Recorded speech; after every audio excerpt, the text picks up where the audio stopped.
Senhor esteja convosco.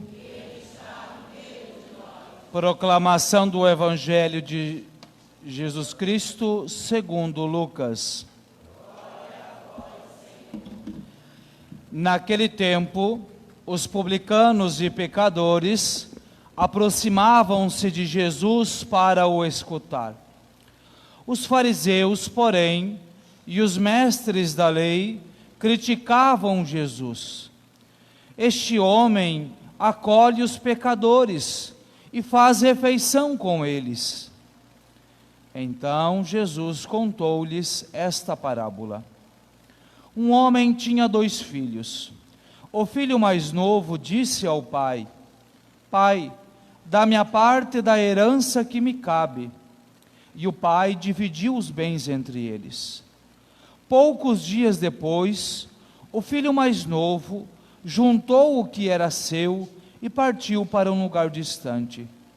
E ali esbanjou tudo numa vida desenfreada. Quando tinha gasto tudo o que possuía, houve uma grande fome naquela região. E ele começou a passar necessidade. Então foi pedir trabalho a um homem do lugar, que o mandou para o seu campo cuidar dos porcos. O rapaz queria matar a fome com a comida que os porcos comiam, mas nem isso lhe davam. Então caiu em si e disse: Quantos empregados do meu pai têm pão com fartura, e eu aqui, morrendo de fome? Vou-me embora, vou voltar para o meu pai e dizer-lhe: Pai, pequei contra Deus e contra ti, já não mereço ser chamado teu filho. Trata-me como a um dos teus empregados. Então ele partiu e voltou para o seu pai. Quando ainda estava longe, seu pai o avistou e sentiu compaixão. Correu-lhe ao encontro, abraçou-o e cobriu-o de beijos. O filho então lhe disse: Pai, pequei contra Deus e contra ti, já não mereço ser chamado teu filho. Mas o pai disse aos empregados: Trazei depressa a melhor túnica para vestir meu filho, e colocai um anel no seu dedo e sandália nos pés. Trazei o novilho gordo e matai-o. Vamos fazer um banquete, porque este meu filho estava morto e tornou a viver, estava perdido e foi encontrado. E começaram a festa. O filho mais velho estava no campo. Ao voltar, já perto de casa, ouviu música e barulho de dança. Então chamou um dos criados e perguntou o que estava acontecendo. O criado respondeu: É teu irmão que voltou. Teu pai matou o novilho gordo, porque o recuperou com saúde. Mas ele ficou com raiva e não queria entrar. O pai, saindo, insistia com ele. Ele, porém, respondeu ao pai: Eu trabalho para ti há tantos anos, jamais desobedeci a qualquer ordem tua, e tu nunca me deste um cabrito para eu festejar com os meus amigos. Quando chegou este teu filho, que esbanjou teus bens com prostitutas, matas para ele o novilho cevado? Então o pai lhe disse: Filho, tu estás sempre comigo, e tudo o que é meu é teu. Mas era preciso festejar e alegrar-nos, porque este teu irmão estava morto e tornou a viver, estava perdido e foi encontrado. Palavra da salvação.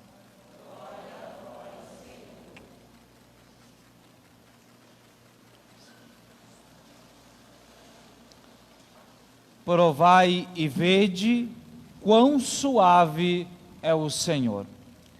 Meus queridos irmãos e irmãs, queremos acolher com alegria o diácono eleito Lucas, que fez o seu ano missionário em 2018 aqui na paróquia, juntamente com o também diácono eleito Jean, e ele veio hoje nos fazer uma visita e logo mais ao final da missa também veio nos trazer um convite, um alegre convite para a sua ordenação diaconal.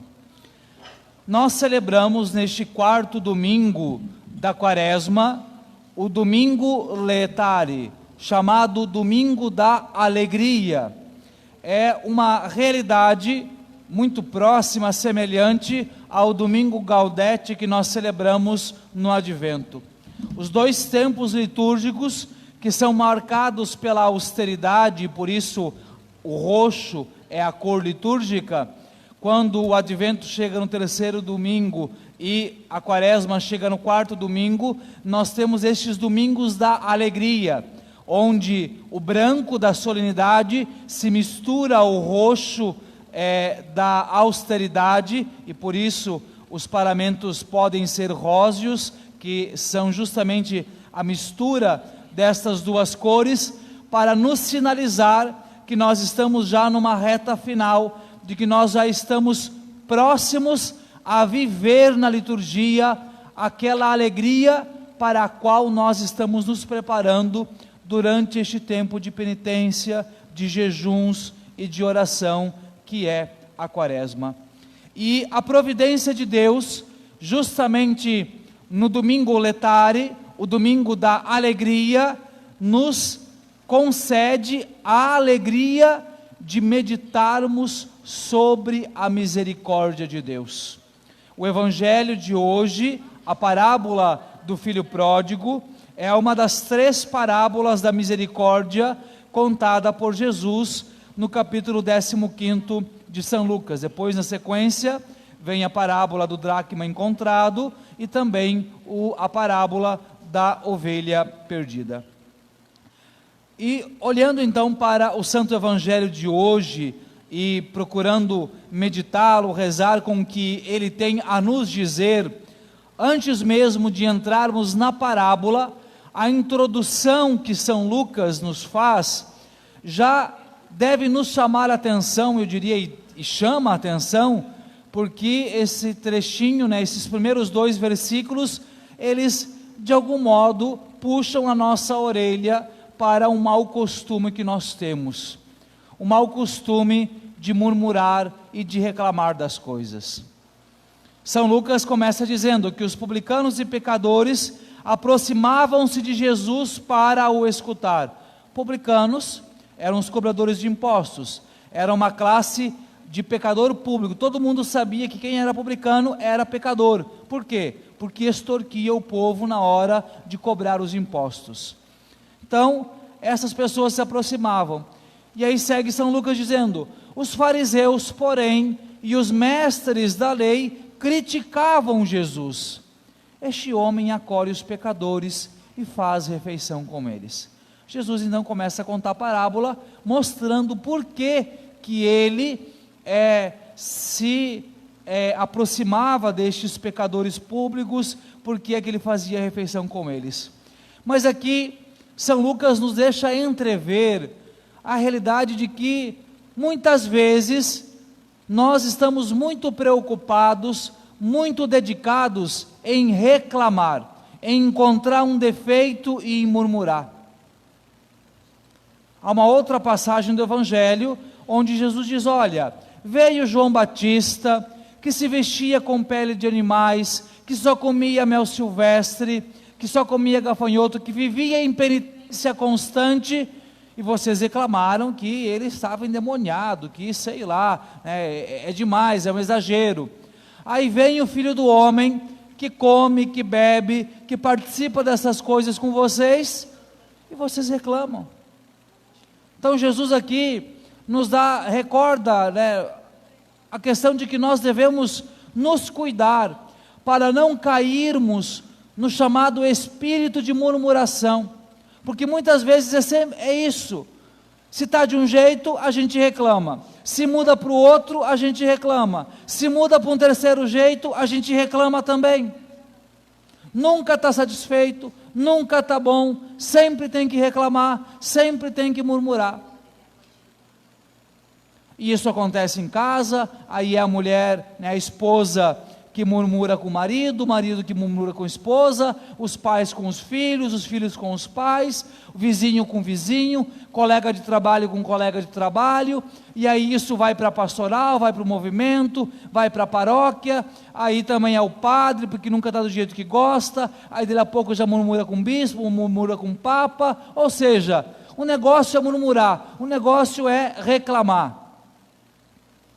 Pode fazer de 300 modos diferentes, mas a criatura tem que murmurar, tem que reclamar. Deixa eu lhes dizer uma coisa, o murmúrio é o louvor do demônio. Emprestar nossos lábios para murmurar é cantar os cânticos do inferno.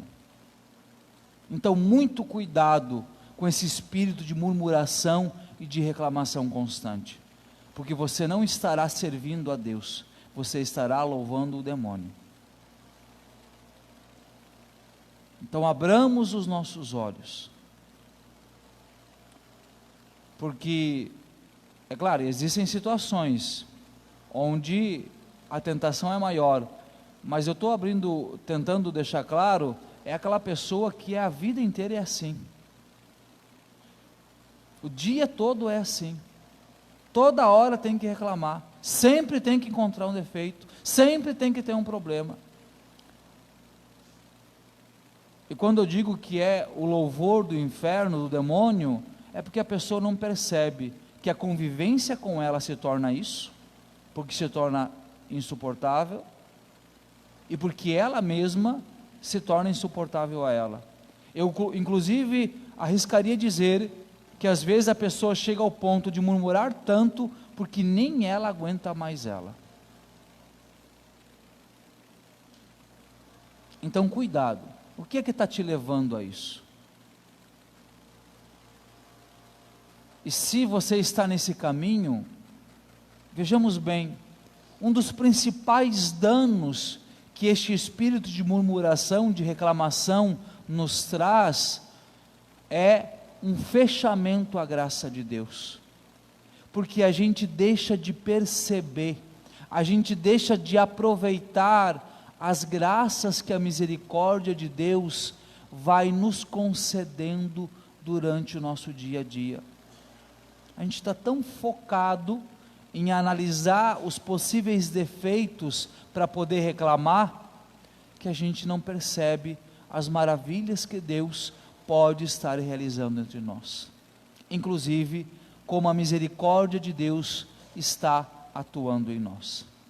Pois bem, falado isso, vamos agora à parábola do filho pródigo. Um homem que tinha 2 filhos. Parábola é um modo genérico que Jesus usa para trazer um ensinamento. Então este homem é Deus, estes 2 filhos somos nós. O filho mais novo pede a parte dele, da herança, e depois de um tempo, ele, por iniciativa dele, vai embora, vai para um lugar distante, e lá ele esbanja tudo o que recebeu como herança. Aqui já nos entra o primeiro ensinamento da parábola. Somos nós que nos afastamos de Deus. Hora e outra a gente ouve aquela afirmação assim: mas eu acho que Deus me abandonou, eu acho que Deus não está mais comigo, mas Deus não me ouve, Deus não me escuta, e assim vai, né? Essas afirmações neste sentido. Gente, Deus nunca abandona ninguém, até porque se Ele nos abandonasse de um todo, nós deixaríamos de existir, viraríamos pó. Mas se há alguém que abandona Deus, se há alguém que hora e outra vira as costas para Deus, estes somos nós. São as nossas escolhas, são as nossas atitudes que muitas vezes nos levam para uma terra distante, para um lugar distante de Deus. este filho vai para um lugar distante, esbanja tudo, e nos diz São Lucas, que depois que ele gastou tudo que possuía, houve uma grande fome naquela região. Esta grande fome não é uma fome porque simplesmente faltou alimento, mas é uma grande fome porque não havia aquilo que ele precisava para comer, para alimentar-se. Vamos entender aqui o sentido espiritual. Mais uma vez, eu retorno àquela belíssima afirmação de Santo Agostinho: Senhor, fizeste-nos para vós, inquieto estará o nosso coração, enquanto não repousar em vós. Para recordarmos, compreendermos, que nós fomos criados por Deus, fomos criados para Deus, e somente Ele pode alimentar a nossa alma, somente Deus pode saciar a fome e a sede que nós temos em nossa alma, porque só Ele pode nos completar. O que acontece com este jovem, com este filho mais novo, é que quando ele vai para a terra distante, inicialmente ele não sente esta fome, porque ele levou consigo a herança. Então, enquanto ele tinha algo do seu pai para lhe alimentar, ele não sentiu a falta e foi indo. A fome se abateu quando aquilo que ele tinha levado do seu pai se acabara. A mesma coisa acontece conosco. Quando nós vamos tomando algumas atitudes que nos afastam de Deus, que nos levam para longe de Deus, num primeiro momento a gente acha, não, está vendo? Olha só, eu nem estou sentindo falta, nem faz diferença se eu estou indo ou não na missa, nem faz diferença se eu estou procurando ou não os sacramentos, nem faz diferença se eu estou ou não rezando, nem faz diferença se eu estou ou não procurando viver os mandamentos, procurando colocar em prática a palavra de Deus. Eu nem estou sentindo. Por quê? Porque pode ser que neste caminho onde nós vamos nos afastando, nós levamos conosco, ainda dentro de nós, um pouquinho das graças dos sacramentos, um pouquinho da graça da palavra de Deus, um pouquinho daquilo que nós recebemos durante o tempo que nós estivemos com Deus. Mas vai chegando-se um tempo onde esta reserva ela vai se acabar. E então vem a fome. Diante da fome que ele sentiu, ele resolve então procurar um trabalho. A primeira questão aqui é, geralmente quando nós conscientemente nos afastamos de Deus e depois nos damos conta do tamanho da burrada que nós fizemos, existe uma coisinha chamada orgulho, e a gente diz, não, eu não vou dar o braço a torcer, eu não vou admitir, eu não vou voltar para Deus, eu vou dar o meu jeito, eu me viro, eu consigo. Foi o que o filho mais novo tentou fazer. Ele poderia já ter se dado conta de que ele precisava voltar para casa, mas ele quis dar o jeito dele. Vai lá ele, tenta arrumar um trabalho, um emprego. Então um homem o manda para o campo cuidar dos porcos. Olhando assim, dentro até da nossa cultura ocidental, não parece nada demais, além de ter que cuidar de animais que não são muito agradáveis em algumas coisas, mas nada demais. Agora vamos recordar uma coisa. Os judeus, vocês sabem, eu acredito, os judeus eles não comem carne de porco. Mas não só não comem a carne. Para o judeu, o porco é um animal maldito. Lembrem-se de uma outra passagem do Evangelho, na Gadareia, quando Jesus está chegando, é uma cidade pagã, Jesus está chegando e há uns endemoniados no meio do cemitério, e eles começam a bradar contra Jesus, Jesus os exorciza, e eles vão para onde? Para uma manada de porcos, e os porcos se jogam precipício abaixo. Por que há essa imagem no Evangelho? Porque os porcos são animais, dentro da mentalidade judaica, são animais malditos.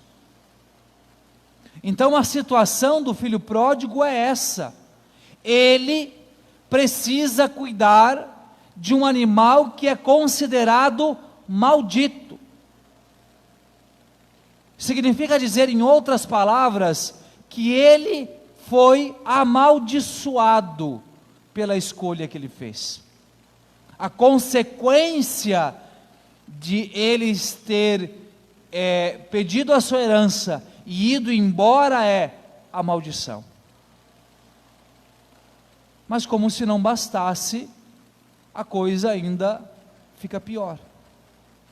Porque nos diz o Evangelho que ele queria matar a sua fome com a comida que era dada aos porcos, a lavagem, vamos colocar aqui, numa linguagem bem clara, a lavagem, aquele resto de comida apodrecido que era dado aos porcos, ele queria matar a sua fome, mas nem isto queriam lhe dar. E aqui, meus irmãos e irmãs, nós vemos como o demônio ele é sujo quando ele nos tenta, porque nós somos filhos, nós estamos dentro da casa, nós nos alimentamos da mesa do Pai, da mesa de Deus, que é o altar, que é a Eucaristia, que é a palavra, que são os sacramentos. Nós estamos ali recebendo aquele alimento que sacia a nossa alma.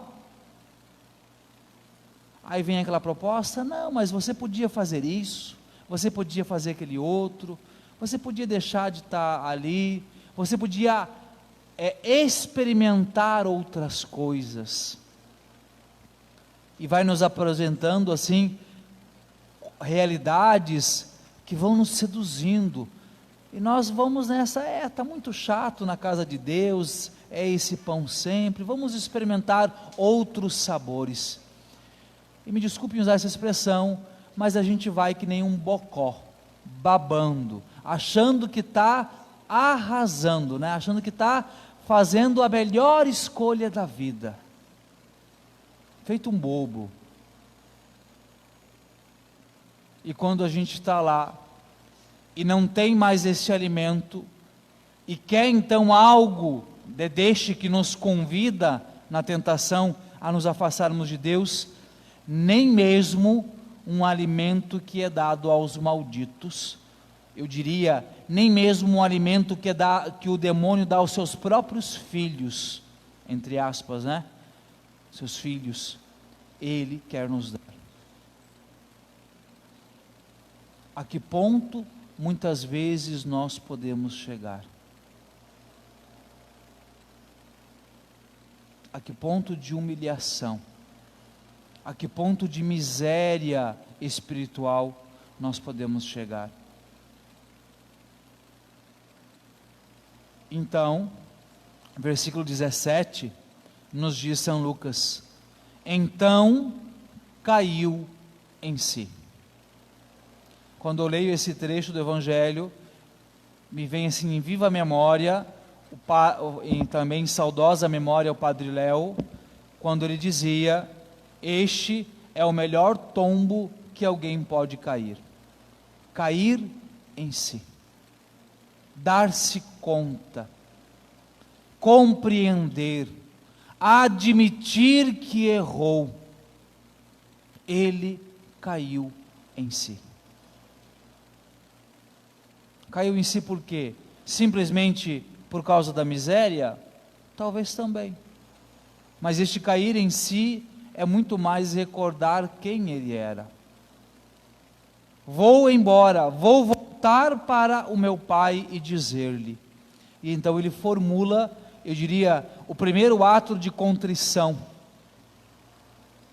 Pai, pequei contra Deus e contra ti, já não mereço ser chamado teu filho. Esse ato de contrição, diríamos assim, que o Evangelho nos ensina, nos mostra qual é a ordem das coisas. Pai, pequei contra Deus e depois contra ti. E aqui, meus irmãos e irmãs, é preciso que compreendamos de maneira clara isto. O nosso pecado, ele ofende em primeiro lugar a Deus. E o nosso arrependimento, a nossa dor por ter pecado, deve ser em primeiro lugar por ter nos afastado de Deus, por ter ofendido a Deus. Eu estou dizendo isso por quê? Porque toda hora chega alguém, quando vai fazer o seu sacramento da confissão, e começa: ai não, mas porque eu fiz tal coisa, tal pessoa, e isso está me doendo, isso está me incomodando, isso está me machucando, isso me deixa triste. Vem cá, você está preocupado com a sua dor, com a sua tristeza, ou você está preocupado porque você ofendeu a Deus? Porque se você está preocupado com você, nem precisava ir confessar, para na frente do espelho e se pede perdão, e pronto. Confessar os pecados é pedir perdão em primeiro lugar a Deus, porque a nossa alma deve estar pesarosa, deve estar triste, deve estar dolorida, deve estar contrita por ter ofendido a Deus. Sem essa ladainha de eu estou triste e isso, e eu não sei fulano, isso vem como consequência. Porque inclusive, é uma palavra que a gente usa dentro do sacramento da confissão, a palavra contrição significa pesar, dor por ter ofendido a Deus. Estou arrependido de ter escolhido outra coisa, outra realidade que não Deus. E se há qualquer outro tipo de dor na sua alma, será curada quando for curada a dor por ter ofendido a Deus. Inclusive, muitas vezes, as pessoas ficam naquela: mas eu já me esforcei, parece que eu não sinto que eu perdoei, eu não sinto que eu fui perdoado por isso. Possivelmente, embora sentir não é o mais importante, né? Nós cremos, então é saber que foi perdoado, mas possivelmente você também não sente porque você não está contrito, porque o seu arrependimento não se direciona a Deus, mas aos teus sentimentos, ao teu ego, ao teu orgulho ou ao medo de perder uma pessoa, e não de perder o céu, e não de perder a Deus. Talvez a gente deva voltar a rezar com mais insistência o antigo ato de contrição que dizia: pequei e mereci o inferno, perdi o céu e mereci o inferno, para ver se essas palavras que são fortes nos denotem, nos mostrem o que é que significa arrepender-se, buscar a Deus, porque amamos Ele. Aí esse filho se arrepende, vai ao encontro, e nos segue dizendo São Lucas: quando ainda estava longe, seu pai o avistou e sentiu compaixão, correu-lhe ao encontro, abraçou-o e cobriu-o de beijos. Vejamos bem esta cena. Lhes parece por acaso que o pai estava desinteressado do filho, tinha esquecido? não queria mais saber do filho, nem se lembrava mais? Parece isso? Parece, gente? É óbvio que não. Se ele avistou o filho antes de chegar em casa, significa que ele olhava para aquele caminho, significa que ele esperava, na verdade. Alguns padres da igreja, alguns santos chegam a dizer que esta cena, ela como que descreve uma situação onde possivelmente o pai, várias vezes por dia, iria até a frente da casa e olhava ao longe, aguardando ansiosamente para que o filho apontasse, para que o filho contemplar o filho voltando. E isso nos revela algo maravilhoso, meus irmãos e irmãs, a realidade de que a misericórdia divina, ela é expectante, ela deseja, ela aguarda ansiosamente o menor movimento da nossa alma em direção a Deus. A misericórdia de Deus, a misericórdia divina, ela está pronta, desejosa de nos acolher. E no menor movimento que a nossa alma faz, ela repete esta cena que o Evangelho nos narra. Corre ao nosso encontro, lança-se aos nossos braços e nos cobre de beijos. O pai não foi desconfiado olhando, será que é ou não é o meu filho? O pai não olhou para ele, primeiro perguntou, onde é que você andou? O que é que você fez? O pai não olhou para o estado de miséria, ele estava cuidando de porcos. Então dá para imaginar que, inclusive, o cheiro não era dos mais agradáveis. O pai lançou-se aos seus braços e o cobriu de beijos. Ao menor movimento da nossa alma. É isto que Deus está pronto, desejoso, com sede, com profunda vontade de fazer. Então o filho mais novo faz ali o seu ato de contrição, pai, pequei contra Deus e contra ti, já não mereço ser chamado teu filho, segue, mas o pai ignora, porque no primeiro ato de contrição ele termina dizendo que era para o pai tratar ele como um empregado. E o que o pai imediatamente manda fazer? Trazer a melhor túnica, colocar um anel no dedo e sandália nos pés. A túnica é a dignidade. Daqui uns dias mais, na semana da paixão, quando os soldados romanos vão crucificar Jesus, o que eles fazem? Eles tiram a túnica dele. O que resta de dignidade, eles tiram. A roupa, a túnica é a dignidade humana, a dignidade de filho de Deus. O anel no dedo, sinal de pertença à família. E, em terceiro lugar, sandália aos pés. Somente usavam sandálias os membros da família. Os empregados andavam descalços. Ou seja, ele não ficaria na condição de empregado, mas de filho, membro da família. E começa então a festa, e nós vamos para a terceira e última fase do Evangelho, que é quando vem do campo o filho mais velho, que ouve lá o som da festa, chama um criado, pergunta o que está acontecendo, e com raiva do que estava acontecendo, é bem essa expressão que São Lucas usa, mas ele ficou com raiva, ele não queria entrar. O pai, saindo, insistia com ele. Olha o modo como está o verbo aqui, insistia, não é insistiu uma vez, mas é insistia, ou seja, denota, dá a entender que várias vezes o pai ia até ele e argumentava para que ele entrasse para a festa.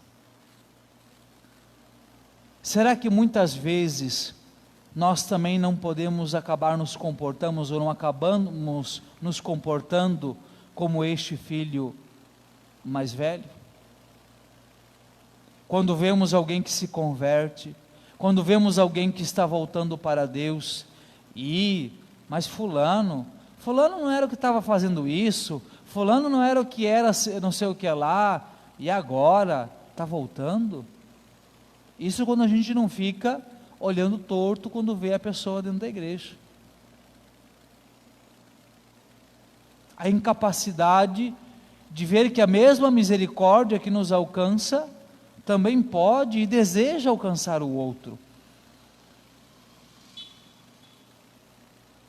Mas olha a resposta que o irmão mais velho dá, e é na resposta que nós vamos entender também a atitude dele. Eu trabalho para ti há tantos anos, jamais desobedeci a qualquer ordem tua, e tu nunca me deste um cabrito para eu festejar com os meus amigos. Olha como é que ele fala, eu trabalho para ti. Ele não se coloca como filho, ele se coloca como empregado. E já que eu trabalho, eu tenho o meu direito. E já que eu trabalho há tanto tempo, por que eu não posso ter essa recompensa? É por isso que a resposta do pai é: filho, tu estás sempre comigo, e tudo que é meu é teu. Porque quando ele diz, pai, eu trabalho há tanto tempo, quando ele se coloca nessa mentalidade de eu sou empregado, ele não percebe que a dádiva, a graça, é pertencer à família, é ser filho. Quantas vezes nós também alimentamos essa mentalidade? Mas eu sou católico há tanto tempo, eu sou paroquiano há tanto tempo, eu sou membro de tal pastoral, tal movimento há tanto tempo, eu faço isso há tanto tempo, e parece que Deus não me recompensa, Deus não me dá aquilo que eu gostaria, e nós deixamos de perceber que não é o trabalho, que não é a atividade que importa em primeiro lugar. O que importa é que nós somos filhos. Somos membros desta família de Deus. Como não recordar o que diz São Paulo? Vejamos, meus filhos, que grande dádiva o Senhor nos concedeu de sermos chamados filhos, e nós de fato o somos.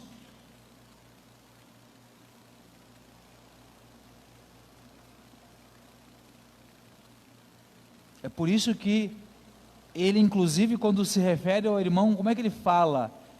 Mas quando chegou este teu filho. Olha como o pecado nos cega. Ele sabia que o irmão tinha enfiado os pés pelas mãos, tinha feito todo tipo de besteira, tinha cometido tantos pecados, mas ele sabia que era filho daquele pai. Mas ele não estava se percebendo como filho, mesmo estando dentro de casa.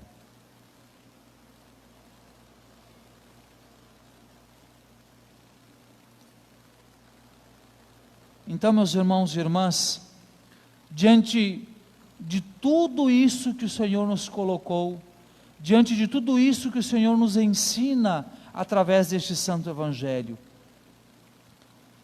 que nós façamos um verdadeiro esforço, em primeiro lugar, para não nos afastarmos de Deus. Se por algum motivo nos afastamos, não nos demoremos a cair em nós, a reconhecer as nossas falhas e a voltar para Deus. E que nós nunca, jamais esqueçamos, nós não somos empregados, nós somos filhos.